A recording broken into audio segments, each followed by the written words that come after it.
Good morning बच्चों। आज हम रिवीजन करेंगे हिंदी व्याकरण में विशेषण। ये टॉपिक आप पढ़ चुके हो, आपने समझ लिया होगा। दोबारा इसका रिवाइज करेंगे और इसको हम समझेंगे।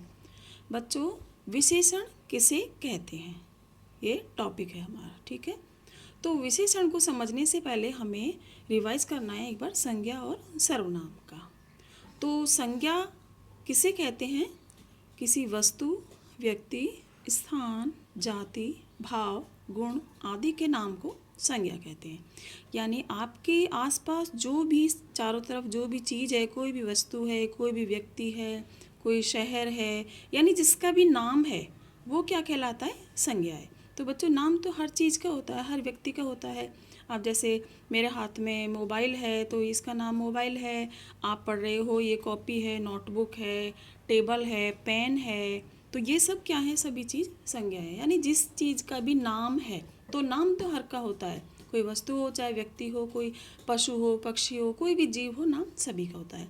यानी जिसका नाम हो उसे संज्ञा कहते हैं। आपको चारों तरफ जो भी दिख रहा है वो सभी संज्ञा है, क्योंकि सभी के नाम है, ठीक है।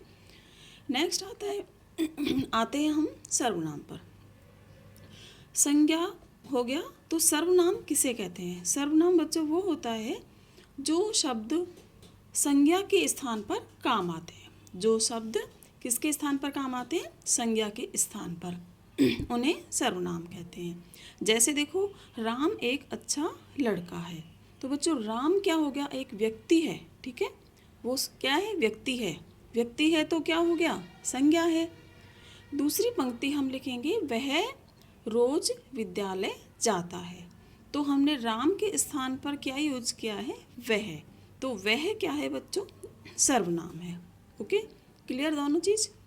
तो संज्ञा किसी वस्तु, व्यक्ति, स्थान, जाति के नाम को कहते हैं, और सर्वनाम जो संज्ञा के स्थान पर शब्द प्रयोग में लिए जाते हैं उन्हें सर्वनाम कहते हैं। ओके, अब हम पढ़ते हैं विशेषण। विशेषण की परिभाषा, यानी विशेषण किसे कहते हैं, विशेषण हम समझेंगे। जो शब्द संज्ञा या सर्वनाम की विशेषता बताते हैं, विशेषता उसमें कौन सी विशेषता है, कौन से गुण हैं, उन्हें हम विशेषण कहते हैं। चाहे संज्ञा की हो, चाहे सर्वनाम की हो, जो शब्द संज्ञा सर्वनाम दोनों में से किसी की भी या दोनों की विशेषता बताते हैं उन्हें हम विशेषण कहते हैं। ओके, जैसे अच्छा, काला, मीठा। ये अच्छा क्या है? गुण है, ठीक है। काला क्या है? इसकी विशेषता है। मीठा क्या है? ये भी गुण है। अब हम आते हैं विशेषण के भेद। विशेषण के 4 भेद होते हैं, ठीक है। सबसे पहले है गुणवाचक विशेषण, जिसमें व्यक्ति के या किसी भी चीज़ के गुण का पता चलता है। नेक्स्ट है, जब बड़ी क्लास में आप आओगे तो इनको डिटेल से पढ़ोगे, ठीक है। नेक्स्ट है संख्यावाचक विशेषण। इसमें उस शब्द से संख्या का बोध होता है। किसका? संख्या का। तीसरा है परिमाणवाचक विशेषण। परिमाण का मतलब होता है नापतोल। जिस शब्द से किसी नापतोल का पता चले उसे परिमाणवाचक विशेषण कहते हैं। ओके, नेक्स्ट है चौथा संकेतवाचक विशेषण। जिस शब्द से संकेत या कोई इशारा किया जाए उसे हम संकेतवाचक विशेषण कहते हैं। जैसे देखो, अच्छा लड़का, अच्छा क्या है? गुण है, तो ये गुणवाचक विशेषण के अंदर आएगा।